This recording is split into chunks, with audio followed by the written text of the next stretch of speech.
Next है आपके porogamy and mesogamy में डिफरेंस। तो पोरोगेमी का मीनिंग क्या होता है कि अगर जो पोलन ट्यूब है वो माइक्रोपाइल रीजन से अगर एंटर कर रही है एम्ब्रियो सेक में तो उसे कहा जाता है पोरोगेमी। और मीजोगेमी मतलब बीच में से, मीडियम साइड से या फिर इंटेग्यूमेंट से अगर पोलन ट्यूब एंटर कर रही तो इसे कहा जाता है mesogamy. When the pollen tube enters in the embryo sac by micropylar region, this is called porogamy। तो यहाँ पे आप देख सकते हो, इसका एग्जाम्पल है लिली। नेक्स्ट है, और यहाँ पे डायग्राम में आप देख भी सकते हो कि जो पोलन ट्यूब है वो माइक्रोपाइलर रीजन से एंटर कर रही है। सेकेंड है mesogamy, when the pollen tube enters in the embryo sac by integument, this is called mesogymy। ये यहाँ पे आप देख सकते हो कि जो पोलन ट्यूब है वो इंटेग्यूमेंट से एंटर कर रही है, इसका एग्जाम्पल है कुकुरबिटा। नेक्स्ट है कैरेक्टर्स ऑफ मेरिस्टेमेटिक सेल्स। ये आप यहाँ पे देख रहे हो कि यहाँ पे डायरेक्ट क्वेश्चन न लिखे डायरेक्ट ही आंसर लिखा हुआ है कि यहाँ पे क्वेश्चन क्या होगा, difference between porogamy and mesogamy. यहाँ पे क्या क्वेश्चन बनता है कि right characters of meristematic cells. अब ऐसे भी हो सकता है कि right 3 character of meristematic cells. तो ये क्वेश्चन ना लिखे डायरेक्ट ही टॉपिक का आंसर ही लिखा हुआ है, तो आप अगर चाहो तो इनके क्वेश्चन नोट डाउन कर सकते हो। मेरिस्टेमेटिक सेल्स होती है, उनमें क्या होता है, डेंस साइटोप्लाज्म होता है, थिन वॉल्स होती है, आइसोडाइमेट्रिक एंड न्यूक्लिएट होती है। They are living cells compactly packed, intercellular space is absent, the cells are immature and undifferentiated, they do not store food, इनमें कोई भी किसी भी प्रकार का फूड स्टोर नहीं होता है। They have very small and few vacuoles. Next है आपके आर्टिकुलेटेड लेटेसिफर्स, जो हम लोग वैसे तो स्टडी कर चुके हैं कि आर्टिकुलेटेड और नॉन आर्टिकुलेटेड में क्या डिफरेंस होता है, फिर भी यहाँ पे देख सकते हो आप। Composed of series of cell joined together, एक प्रकार की सेल्स की सीरीज के द्वारा कंपोज्ड होती है कि एक सेल्स की क्या होती है, श्रृंखला होती है और ये एक दूसरे से जॉइंड होती है। Group of many cells, dissolution of septa, living and possess lateral branches, other word known as latex vessels. तो आप ये नोट डाउन कर सकते हो। फिर है ट्राइस्टिकस फाइलोटेक्सी या फिर 1/3 फाइलोटेक्सी जिसको कहा जाता है। तो जब हम लोग फाइलोटेक्सी स्टडी करेंगे तब ये सारे आएंगे आपके डाइस्टिकस, ट्राइस्टिकस, उस टाइम भी हम लोग स्टडी करेंगे। यहाँ पे आप देख लो, इसका ओनली आपको डेफिनेशन नोट डाउन करनी है कि it is common in Cyperus rotundus. तो ये इसका एग्जाम्पल हो गया ट्राइस्टिकस फाइलोटेक्सी का, Cyperus rotundus. It is also called 3 ranked phyllotaxy. The growth, the 4th leaf is above the first leaf, जो 4th लीफ होती है ना वो पहली लीफ के ऊपर होती है। And 5th leaf above the second and 6th leaf above the third. These 3 leave lie in 1 circle of the genetic spiral. तो आप यहाँ पे डायग्राम देख के समझ सकते हो कि हमने क्या बोला कि जो 4th लीफ है वो पहली वाली लीफ के ऊपर होगी। तो यहाँ पे देख सकते हो आप, 4th लीफ है वो पहली वाली के ऊपर है, 5th लीफ है वो सेकंड वाली के ऊपर होगी। तो ये देख सकते हो आप, ये क्रम में से चलता रहता है। और जो 6th लीफ है वो 3rd लीफ के ऊपर होगी। और अगर यहाँ पे इस तरह से देखना चाहो तो यहाँ पे भी देख सकते हो, ये 1st लीफ है, ये 4th लीफ है, 4th लीफ है पहली वाली लीफ के ऊपर है, फिर 5th लीफ है वो सेकंड वाली के ऊपर है और 6th लीफ है वो 3rd लीफ के ऊपर प्रेजेंट है। तो आप ये देख सकते हो। फिर है लेटरल रूट एंडोजिनस। अब ये क्वेश्चन ऐसे बनता है कि why are lateral roots are called endogenous, कि लेटरल रूट्स को एंडोजिनस रूट्स क्यों कहा जाता है? तो इसकी हम लोग बात करें तो लेटरल रूट्स का ओरिजिन किससे होता है? पेरिसाइकल से होता है। और पेरिसाइकल होता है वो किसका पार्ट होता है? एक प्रकार से स्टीलर सिस्टम का पार्ट होता है। और स्टीलर सिस्टम में अगर हम लोग बात करें तो क्या क्या प्रेजेंट होते हैं? वेस्कुलर बंडल प्रेजेंट होते हैं, पित्त प्रेजेंट होता है। और लेटरल रूट्स वैसे अगर इसका देखें कि किनके द्वारा ओरिजिन होता है तो कोर्टेक्स और एपिडर्मिस के द्वारा ही होता है, इसीलिए इसको कहा जाता है एंडोजिनस। ठीक है, lateral root are originated from pericycle. A pericycle is a part of stelar region in plants. Stellar region includes pericycle, vascular bundle and pith. As lateral roots grow through the cortex and epidermis, so they are said to be endogenous in origin. तो आप ये answer note down. Involves the fusion of two or more nuclei or development of two और more embryo sac within the same nucleus. कि false polyembryony का meaning क्या होता है? कि मल्टीपल एम्ब्रियोसेक फॉर्मेशन होता है, हो जाते हैं एक ही सेम न्यूक्लियस के अंतर्गत। अगर मल्टीपल एम्ब्रियोसेक का फॉर्मेशन हो रहा है, टू और मोर एम्ब्रियोसेक का फॉर्मेशन हो रहा है, तो वो कहलाता है false polyembryony. Saxifraga and Virginia shows false polyembryony. The embryo develops from separate embryo sac present in the same ovule. कि जो एम्ब्रियो होते हैं उनका डेवलपमेंट किस प्रकार से होता है? इनमें सेपरेट जो एम्ब्रियोसेक होते हैं और सेम ओव्यूल में प्रेजेंट होते हैं, उनके द्वारा एम्ब्रियोज का डेवलपमेंट होता है। नेक्स्ट अगर हम लोग बात करें तो यहाँ पे लिखा हुआ है आपके difference between primary meristem and secondary meristem में difference derived during embryonic stage. कि प्राइमरी मेरिस्टेम में उनका फॉर्मेशन कब होने लग जाता है? जब वो एम्ब्रियोनिक स्टेज होती है उसी time. derived during later stage. तो प्राइमरी मेरिस्टेम बनने के बाद में सेकेंडरी मेरिस्टेम का फॉर्मेशन होता है। Give rise to primary permanent tissue, give rise to core cambium and interfascicular cambium. A type of meristem involved in primary growth and give rise to the primary tissue. एक प्रकार का meristem जिसमें कि primary growth होती है और उसके द्वारा प्राइमरी टिश्यू बनते हैं। ए टाइप ऑफ मेरिस्टेम एक प्रकार का मेरिस्टेम जिसमें कि सेकेंडरी ग्रोथ के द्वारा सेकेंडरी टिश्यूज का फॉर्मेशन होता है। Occurs in the apical region, ये एपिकल रीजन में पाए जाते हैं। Occurs in the lateral region. Responsible for the primary growth of plant, responsible for the secondary growth of the plant. जैसे कि फॉर एग्जाम्पल है इसमें प्रोटोडर्म, ग्राउंड मेरिस्टेम, प्रोकेम्बियम, और इसके एग्जाम्पल हो जाएंगे core cambium and vascular cambium. Next है आपके लीफ ट्रेसेस। तो लीफ ट्रेस और लीफ गैप में अगर दोनों में डिफरेंस की बात करें तो हम लोग ऐसे बोल सकते हैं कि लीफ ट्रेस का मीनिंग होता है जहां से, जैसे बात करें अगर डायग्राम से अगर हम लोग समझना चाहिए तो ये है कि ये आपकी कोई स्टेम है और यहाँ पे कोई लीफ अटैच है, तो वो वेस्कुलर बंडल जो जहां से लीफ का वेस्कुलर स्टेम के वेस्कुलर बंडल से जुड़ता है उसे कहा जाता है लीफ ट्रेसेज।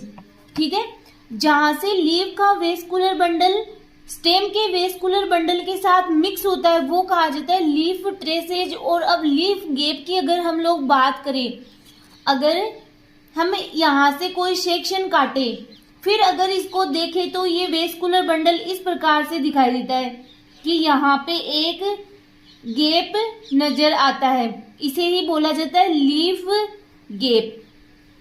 आई होप आपको समझ में आ गया होगा कि अगर यहाँ से सेक्शन कटिंग करे तो ये वेस्कुलर बंडल इस प्रकार से दिखाई देगा। अगर सेक्शन कटिंग के बिना देखे तो ये वेस्कुलर बंडल इस प्रकार से होता है। फिर यहाँ पे एक गैप दिखाई देगा जिसको बोला जाता है लीफ गैप। अगर ये लीफ कट करने के बाद में यहाँ से अगर लीफ को अगर तोड़ लिया जाए तो इस प्रकार से दिखाई देता है। फिर है leaf traces are bundles of vascular tissue which join the living leaf to the primary vascular cylinder at the centre of the young stem. यह एक वेस्कुलर बंडल है जो लीफ के वेस्कुलर बंडल को स्टेम के वेस्कुलर बंडल से जोड़ता है। स्टेम या ब्रांच का वेस्कुलर बंडल जब लीफ में एंटर करता है तो एक प्लेस पर डिफ्लेक्टेड हो जाता है एंड सेक्शन कटिंग में ये डिफ्लेक्टेड प्लेस एक ट्रेस साइन के रूप में दिखाई देता है। इसी को लीफ ट्रेस कहते हैं। फिर है transfer cell. These are specialised parenchyma cell. ये एक प्रकार की पेरेन्काइमेटस सेल्स होती है characterise by wall ingrowth, जो कि मतलब किसके द्वारा, वॉल की इन ग्रोथ के द्वारा इनका डेवलपमेंट होता है। इनका सरफेस एरिया हाई होता है। इनकी प्लाज्मा मेम्ब्रेन में इनर फोल्ड पाए जाते हैं। इनर फोल्ड के कारण इनका सरफेस एरिया बढ़ जाता है। इनका मेन फंक्शन लीव्स में प्रोड्यूस्ड फूड को शुगर सिंक रीजन में ट्रांसफर करने का होता है। These cells occur in association with xylem, phloem, glandular hairs, hydatodes, salt glands, etc. इनमें ये मतलब इनके साथ ये एसोसिएट होती है। Rhizosphere soil. The rhizosphere soil is the zone of soil surrounding a plant root where the biology and chemistry of the soil are influenced by root. कि देखे तो राइजोस्फीयर जो सोइल होती है वो क्या होती है, एक पौधे की जड़ का आसपास का ही क्षेत्र होता है राइजोस्फीयर सोइल, जहां पर क्या होती है कि मिट्टी का जो जीव विज्ञान और रसायन विज्ञान होता है वो रूट से प्रभावित होता है। किसी प्लांट की रूट से क्या होता है, प्रभावित होता है। और अगर ये क्षेत्र देखा जाए तो लगभग 1 मिलीमीटर क्या होता है, चौड़ा होता है। बट इसका कोई क्षेत्र, वो बोलते हैं ना कि इसके क्षेत्र कोई फिक्स नहीं होता है इसका क्षेत्र।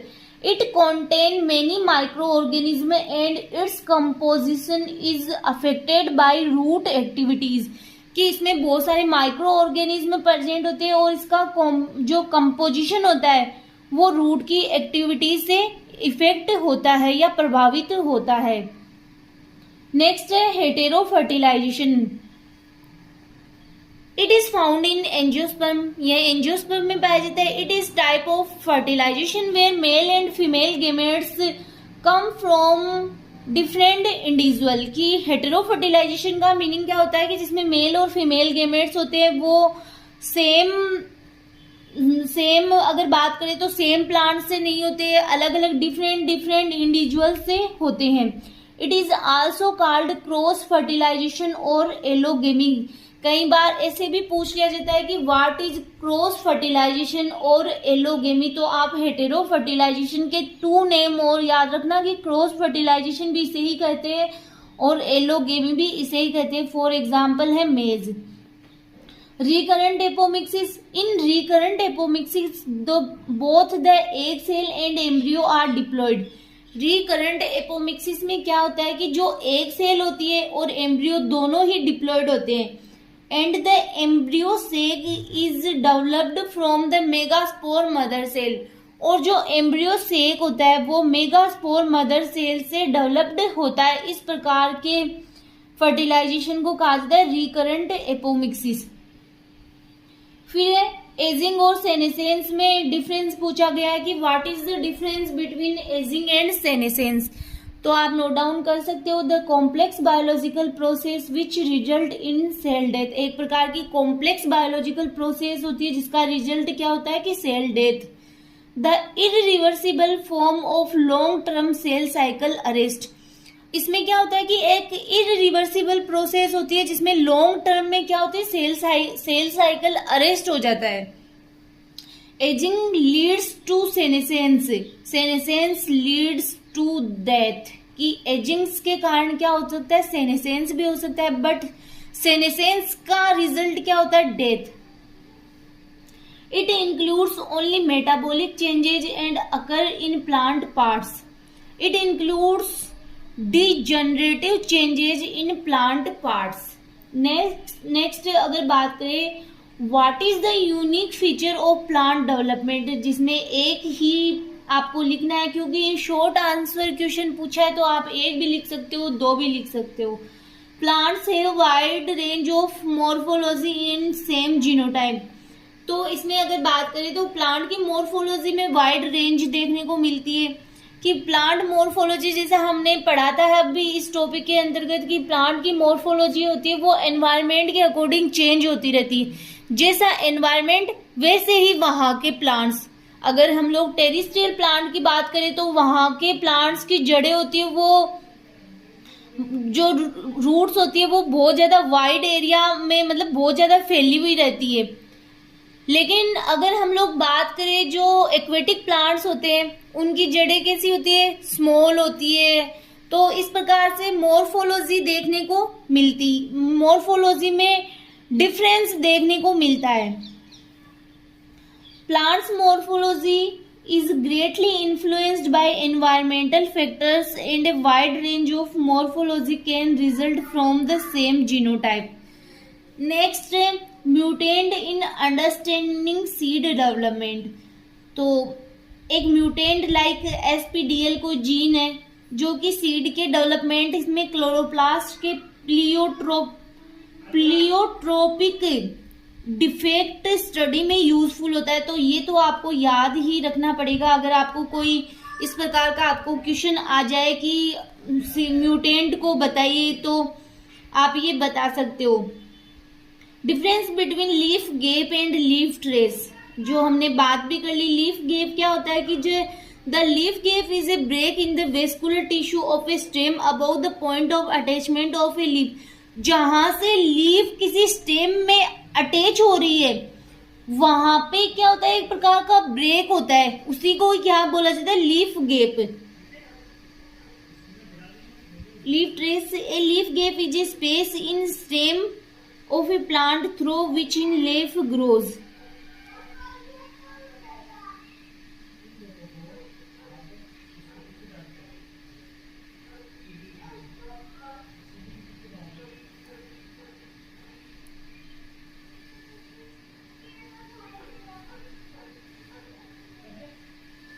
ये difference between leaf gap and leaf trace.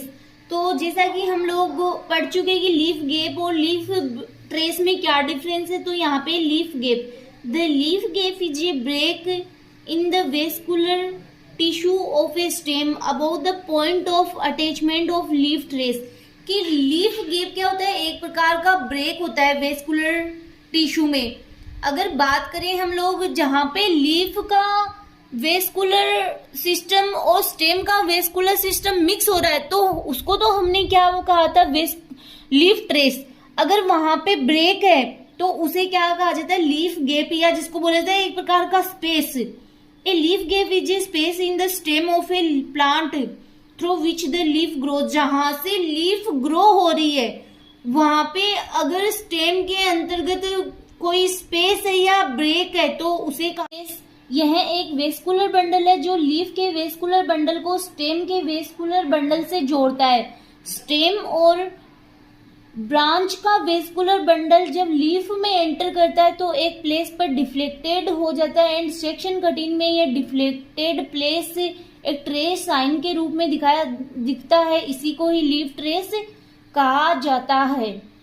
Next हम लोग बात करें पोलन एलर्जी.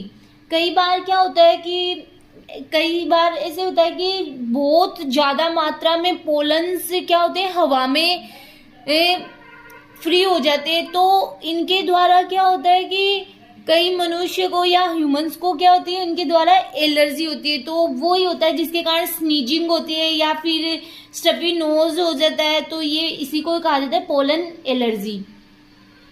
मोस्टली प्लांट के पोलन ग्रेन एयर द्वारा पोलिनेटेड होते हैं. ये ह्यूमंस के कांटेक्ट में जब आते हैं तो उनमें एलर्जिक रिएक्शन को इंड्यूस करते हैं. जिसके कारण ह्यूमंस में डिफरेंट टाइप की एलर्जी हो जाती है। For example watery eyes, a running nose, sneezing, a stuffy nose, etc. It is also called hay fever, इसे हेयर फीवर भी कहा जाता है। तो कई बार आपके ऐसे भी पूछ लिया जाता है व्हाट इज हे फीवर, तो वो एक प्रकार की पोलन एलर्जी ही होती है। डिफरेंट टाइप की grasses, weeds, etc. pollen allergy को प्रोड्यूस करते हैं। नेक्स्ट है आपके influence of hormone on senescence. Various plant hormones involve in regulating plant senescence की कई हार्मोन होते हैं जो प्लांट सेनेसेंस को क्या करते हैं, रेगुलेशन करते हैं।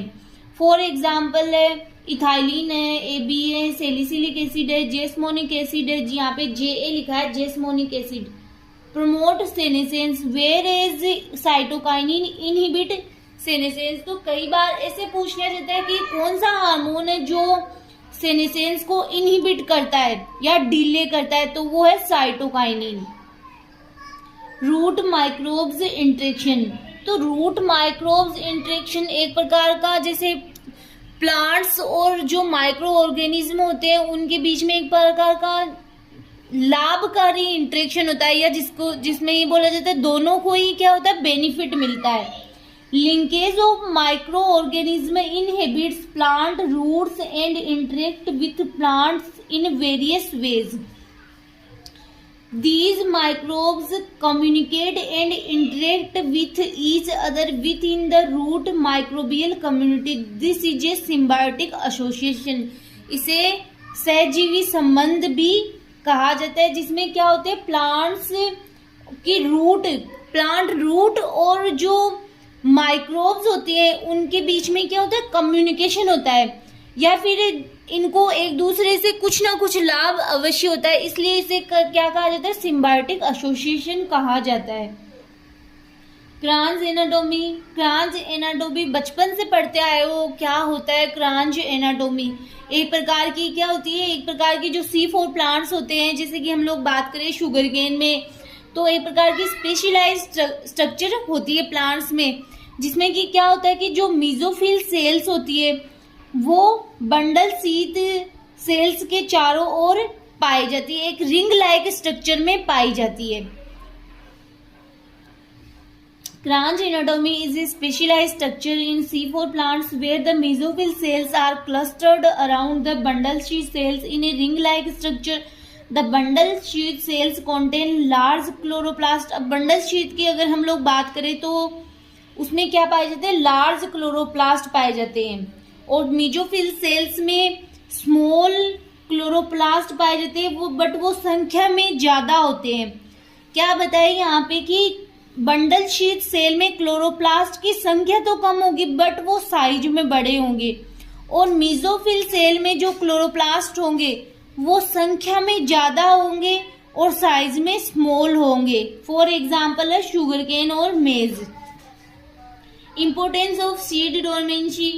What is the importance of seed dormancy? It maintain quality and self life of seed. इसके द्वारा सीड डोरमेंसी के द्वारा क्या होता है कि जो सीड की क्या होती है, क्वालिटी और सेल्फ लाइफ मेंटेन होती है। It prevent them from germinating during unfavourable condition. यह सीड को अनफेवरेबल कंडीशन में जर्मिनेट होने से रोकती है। It helps the seed to remain alive for long time. यह क्या कि सीड को मतलब बहुत टाइम तक जीवित या अलाइव रहने में हेल्प करती है। Ensuring a continuous source of new plants. फिर इन विट्रो फर्टिलाइजेशन, IVF, एक प्रकार की फर्टिलाइजेशन की प्रोसेस ही होती है जिसके अंतर्गत, बट ये एक प्रकार की क्या लेबोरेटरी प्रोसेस है जिसमें स्पर्म और एग को एक साथ मिक्स करके फिर फर्टिलाइजेशन करवाया जाता है। IVF is a process of fertilization where an egg is combined with sperm in vitro. It is a laboratory technique. तो ये एक प्रकार की लेबोरेटरी टेक्निक होती है। तो स्टूडेंट्स ये थे आपके प्रीवियस ईयर्स के क्वेश्चंस। नेक्स्ट लेक्चर में हम इन्हीं को ही आगे डिस्कस करने वाले हैं, क्योंकि आपके लगभग 10 इयर्स के क्वेश्चन है, तो नेक्स्ट लेक्चर में भी आपके इनको ही आगे हम